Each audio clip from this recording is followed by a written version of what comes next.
And delivery numbers are just out from EV maker Rivian. Canaccord, they did upgrade Tesla, OJ, to a price target of $404 from $298. So you're saying 40 times anticipated 2027 earnings of $10.11 per share. Yes, I would not ride in the back seat of any of my Teslas without a driver in the passenger seat, except maybe on a closed course on a really nice day.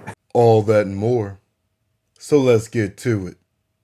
Tsla finished out the week strong at the closing bell on Friday, up over 8%. Color me shocked at the rebound, but I am glad I purchased a few more shares after the perceived disaster, which was the Q4 delivery numbers. Now, for the week, Tesla still remains down about 4.5%. On the other hand, Rivian had a pretty good Friday as well. And delivery numbers are just out from EV maker Rivian. And Phil LeBeau has the details. Hey, Phil. Hey, Joe, for the fourth quarter, Rivian delivering 14,183 vehicles. That means full year deliveries coming in at 51,179 vehicles. That is in line with the company's guidance of delivering between 50 and 52,000 vehicles for all of 2024. Production in the fourth quarter, 12,727 vehicles. For the year, Rivian, now they had reduced this in terms of total production expected, but this comes in line with that reduced guidance, 49,476. They do note that supply chain issues that they experienced in the third quarter that constricted production, those have been resolved. Company's going to be reporting its Q4 results on February 20th. Kudos to Rivian for meeting their revised guidance. I truly want to see them succeed. But let's be real, folks. They've got a long way to go before they can even think about reaching Tesla's scale. And that's just on the automotive side. Is there even any thought that Rivian could be more than just an auto company? I would love to see Rivian reach out to Tesla about licensing FSD, considering they're not working on it at all. And, well, let's be honest, FSD's the best thing for any automobile since the seatbelt. Do your consumers and your company a favor, RJ. It's about that time to license FSD.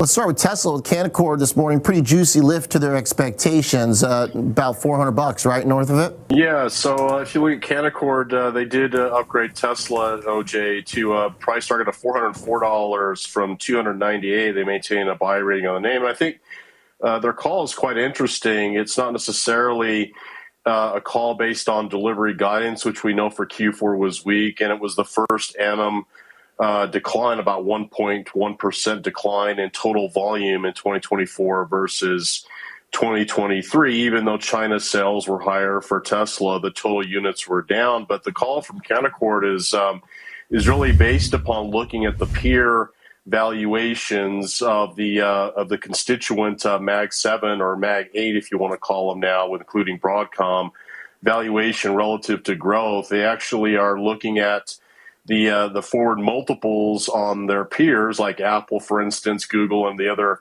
large mega caps at around 23 times 2027's earnings, and looking at Tesla, which we both all know is trading at a higher multiple than those peers. They actually see the higher multiple is justified, considering the growth rate of Tesla is expected to be double that in sales growth relative to Apple, Google, and the rest of the magnificent seven pack of stocks. So their call is really based on relative valuations of the big tech names compared to the prospects that Tesla has in autonomous driving, energy storage, robotics, as well as, again, potentially increasing market share of sales in their vehicles. No surprise, Canaccord raised their fair value estimates for TSLA. Looking ahead, Tesla seemingly has some very high potential for growth areas. If this unboxed method of the Cybercab is half as good as they say it is, I believe Elon projected for 2 to 4 million of the Cybercab once they ramp up to volume production, selling that vehicle to anyone that will buy it to accumulate revenue per mile on top of the initial hardware sales price. These numbers could make you do a double take if you're not ready. But let's hear it from Canaccord. I mean, it is their note after all. I really like the journey that you traveled in making this call. You detail it in your report, essentially saying maybe your first instinct when the stock went way past your previous target was to downgrade it, wondering whether the post-election surge in Tesla really was based on anything but vibes about, Musk's closeness to Trump. And yet, you settled on this idea of raising the price target and basing it on huge earnings growth that you anticipate for the company in the next few years. Talk about it. We debate our stocks and our price targets every day. We had an internal discussion with our team, Leanne and Matt and our team. And also I called my director of research, Mike Graham, to go over it and just thinking about what to do with the stock at these levels. And we landed on keeping our buy rating, increasing our multiple, and basing our target on our 2027 earnings. What's interesting about Tesla's stock, if you look at the way the stock traded last year, it bottomed almost at the exact same time that year-over-year revenue growth bottomed in the first quarter. And if you look forward, based on our estimates, that year-over-year growth rate should continue to accelerate into next year and beyond. And we're basing that on the new products that we've been promised. Elon Musk has said multiple times that the company should have new products in 2025. Hopefully that goodness impacts 2026 as well. And the company really has a good track record of introducing new products that are compelling, that people get excited about. So that's the basis of our call. And the second really important part of that is FSD, full self-driving. The recent versions have created a lot of excitement online, and it's important for the stock. Forget the cyber cab for a minute. If people decide to upgrade their current vehicles, pay the $8,000, that should create a margin tailwind. And really importantly, it should justify the tens of billions of dollars they're spending on infrastructure to develop FSD. Ding, ding, ding, ding, ding. Tell him what he's won, Johnny. Your mother. Right. Any vehicle that I purchase is going to have FSD on it. And I'm not talking about a subscription model. No. There's nothing concrete that's keeping this monthly subscription at $99. And I'm telling you right now, folks, the value, in my personal opinion, is way higher than $99. And once Tesla reaches an unsupervised level of this technology, yeah, all bets are off. $99 is not what this will be. All my vehicles in the garage have FSD fully paid for. It's a value that goes beyond dollars and cents.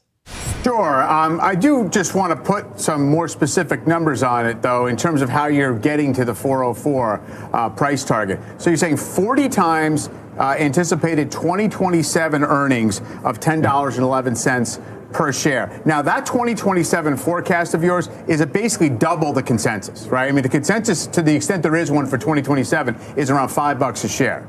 So, right. You're kind of, the way I'm reading it is you're saying everything's going right that can go right, and we're going to put a 40 multiple on it. Can you feel the skepticism? I know I can.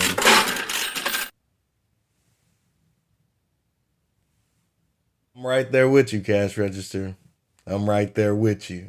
Well, look, first on the multiple, the group, and we consider the group the mega cap tech stocks, they're trading at 23 times 2027 earnings based on FactSet, and they're growing at half the rate at Tesla, less than half if you consider earnings and EBITDA as well. So yeah, we're assuming that the new products create a tailwind for the next couple of years, but importantly, to your point, we also assume that gross margins get a lot better. Since couple of years ago, Tesla's auto gross margins have sort of crashed, right? They famously cut prices to keep volumes going. We assume that there's a lot of goodness from scale and from the impact of FSD over the next couple of years. So you have to assume, to your point, that volumes get better, but also very importantly that gross margins get better, and we think that they will.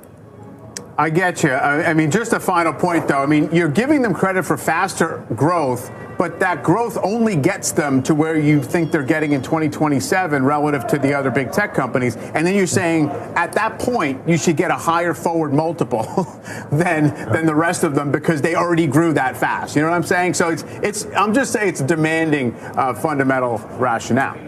Well, look, Tesla also sits in a very special place. Beyond just this expected wave of growth based on the new products, we have a lot of things that are happening for the company. Number one, we We think EV penetration should continue to go higher. Actually, we're very, very bullish long-term on electrification. Number two, they have a cyber cab. We'll see how when that eventually hits the roads. And number three, robotics.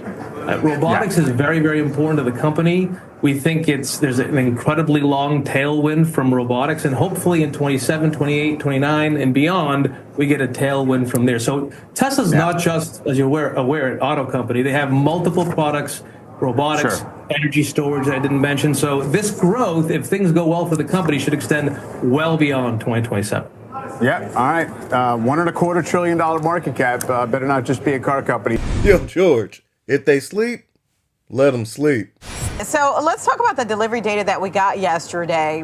We had those numbers that showed both a miss on both the quarterly numbers and the year-over-year numbers. What do you make of that? Numbers? What are you talking about? We're talking about Tesla here. No one cares about the numbers. It's all about the Tesla narrative. You have to be a believer to own the stock. Even Elon will say that. It's absolutely hilarious to me that many on Wall Street know Tesla is well over their skis. I mean, they know it. That's why it's going to be so satisfying to watch them steadily grow into this valuation and then exceed it. Because if you think the stock has run up fast over the past couple of months, you ain't seen nothing yet. Let's talk a little bit about when you talked about the characterization, and Elon Musk has made this characterization as well, that it's an AI company, it's not an EV company, especially when you think about the future of Tesla. And he's talked a lot about the plans for FSD and the autonomous robots, etc. How much should investors look at kind of the future path of Tesla based on it being an AI company versus delivering on the numbers when it comes to the EVs? I think it's reasonable to come up with a multiple for the company that's based more on AI than it is on vehicles. So if you think of them as an AI company as opposed to a car company, I think that's a rational position to take, but it's a bet. You're making a bet on AI at large, and you're making a bet on Tesla's ability to deliver. Now, they do have a really, really good track record leveraging AI in their effort towards completely unsupervised full self-driving. I have a lot of personal experience with the vehicles. It really is remarkable, the pace of change and what's been pushed out. There are issues there, of course, but it is reasonable to look at them from that perspective. Sorry, I'm sorry? I didn't mean to cut you off. To cut you off. You've been in one of the full self-driving vehicles? I have to force myself to remember that not everyone has experienced Tesla's FSD version 13, no less. And everyone that gets inside the vehicle is going to have a different reaction. Some people are going to be naturally attuned, ready to relinquish control to the automation, kick back and relax, much like myself. But there's also going to be those reluctant to give up that control that they've had all of their lives. My better half is one of them. Slowly but surely, she's starting to give up some of that control. As the software continues to improve, which it will, she and everyone else that doubts FSD will have to admit that the vehicle is driving much better and safer than they possibly could. Me, I'm already there because I'm a driver. But the path that this thing is on, it's going to be an expert level driver before long. So good, in fact, that not having it engaged might actually become illegal. I own 3 of them, in addition to other cars. Okay. So I'm one of those guys. Okay.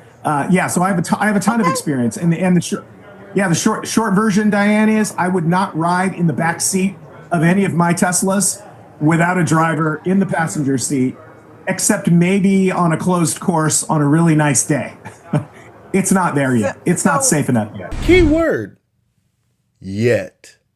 How realistic do you think is the timeline for a fully, autonomous, self-driving fleet? I mean, we've heard different promises over the years from Elon Musk. What is the real timeline that you're expecting? I don't think it's going to happen in 2025.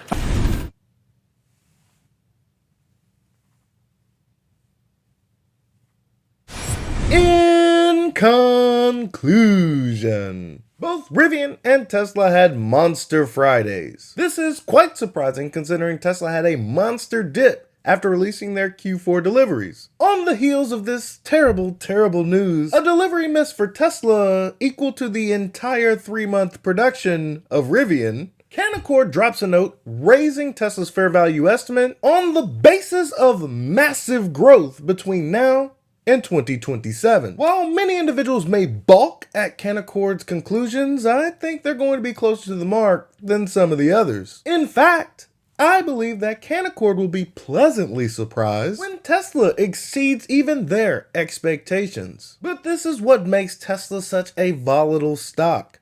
People are looking at these Q4 numbers and thinking, oh no, the growth is over for Tesla. When in actuality, this company hasn't even gotten started yet. That's why I'll continue to buy Tesla when it's down, and when it rises, I will just sit back and enjoy the ride. I really don't give it much more thought than that. If it's down, I buy. If it's up, I smile. Because regardless of where it's at today, tomorrow, or even next year, this will be the most valuable company in a decade's time.